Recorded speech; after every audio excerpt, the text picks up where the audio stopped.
Hello and welcome to this tutorial on designing relevant communications for your Interact Central Europe project. My name is Frank Schneider. I am the head of the communications unit in our program and will try to inspire you before you start developing your communications in the application form.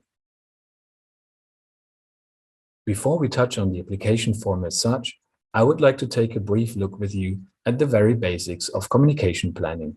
Let's start with the communication journey. Communication does not happen in an empty space. It should be linked closely to a bigger thematic objective and will contribute to its achievement. In our projects, this is usually the project-specific objective. Your communication objective should therefore be linked to this, as well as your activities and the contents of your communication. Finally, the results of your communication will then help reaching the project-specific objective. For the communication beginners among you, I would now like to briefly touch on the terminology before digging into the application form.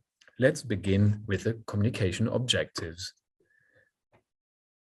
Communication objectives define a specific change in view of a specific audience. This change can take different shapes.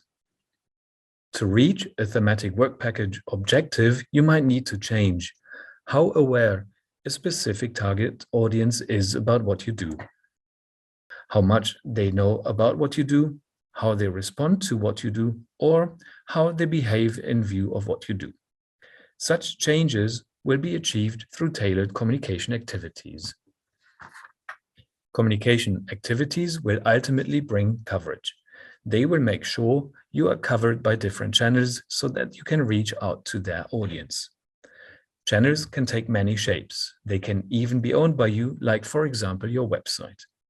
For example, if you want to inform your usual and well-known stakeholders, it might be a fitting activity to regularly publish news on your own website or to send out a newsletter to these people. You could also organize events to inform and engage them.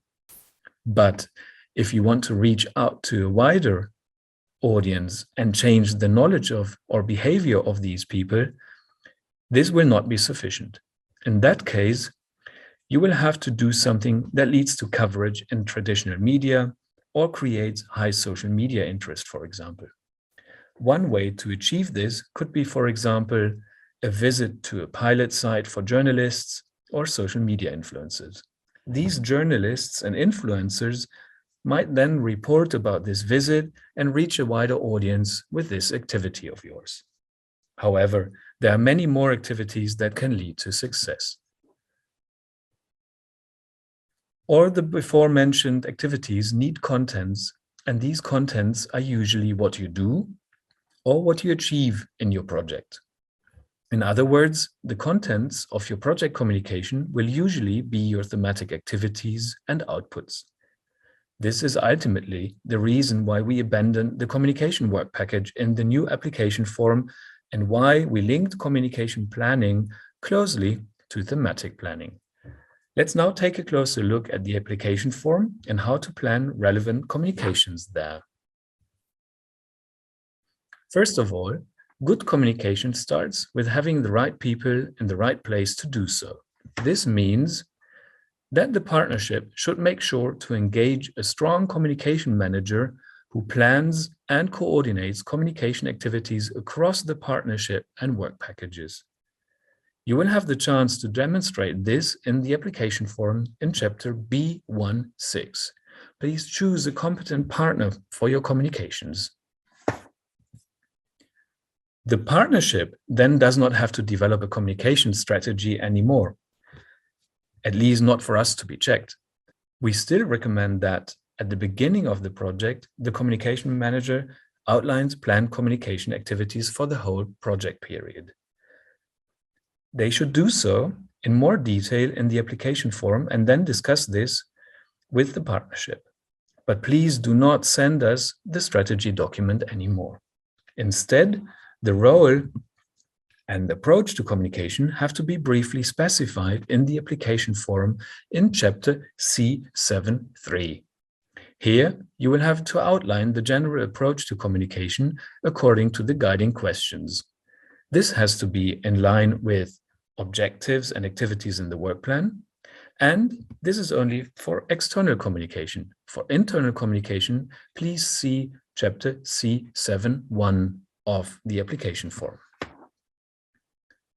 In each work package, projects then have to define a specific change that will be achieved through communication in view of a specific target audience. This change has to ultimately help with reaching the specific project objective. This will look like this in the application form, and one example for an objective could be raise the awareness of 5 local mayors in participating project regions about project outputs that will help to foster circular economy in their regions.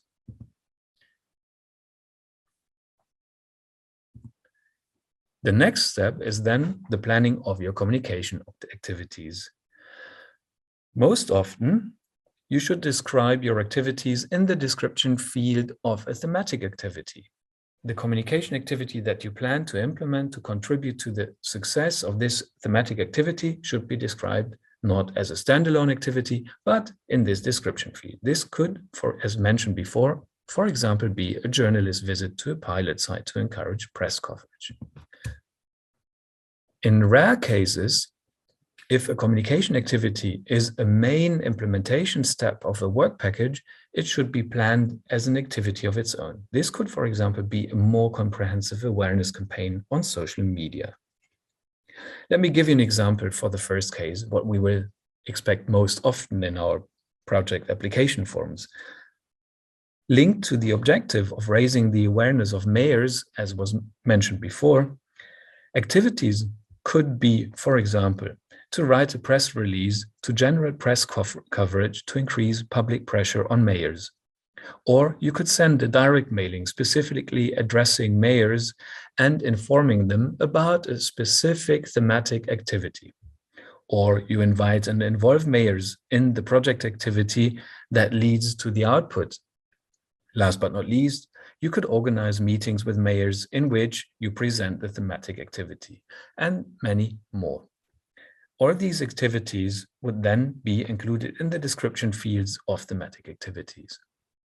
However, a more complex awareness campaign that will include various of the before mentioned activities and run over a longer period of time and covers more than just one thematic activity within a work package. This could then be defined as a standalone communication activity as well, because this would be a major implementation step. However, there's no right or wrong. This is completely up to you to decide whether it is a big communication activity of its own or whether it contributes to the reaching a thematic activity. And this is what it will look like in the application form. Comms activities that contribute to the success of a thematic activity will be described as part of the activity description of that thematic activity. And comms activities that are essential for this work package as a main implementation step would be a title on their own with a fitting description, obviously. Last but not least, there's the special case of certain must-have activities, which are also further described in the program manual in chapter 3.1.3. These must-have activities are prescribed by EU legislation and shall not be included in the work plan, but they have to be implemented and budgeted for. These activities are the project website hosted on the program website, and this has to be regularly updated. It is project information on beneficiary websites and social media channels. You will have to mention the project and introduce the project on these channels. You will have to put up posters at all the project partner premises, and obviously you will have to brand all your project activities. Since the communication activities are going to be concretely linked to thematic activities, there's no need to further define communication contents anymore. Contents of communication are the planned thematic activities and achievements of a project. And also communication results need not be defined anymore. We believe That communication will contribute to and ultimately help to achieve thematic results. With this, the tutorial is already coming to an end. I hope this presentation could inspire you for developing relevant project proposals with sound communications. In case you have any further questions on communications, please do not hesitate to also get in touch with our help desk at info@interact-central.eu. Thank you for listening and all the best wishes for your project proposal development with partners from all across Central Europe.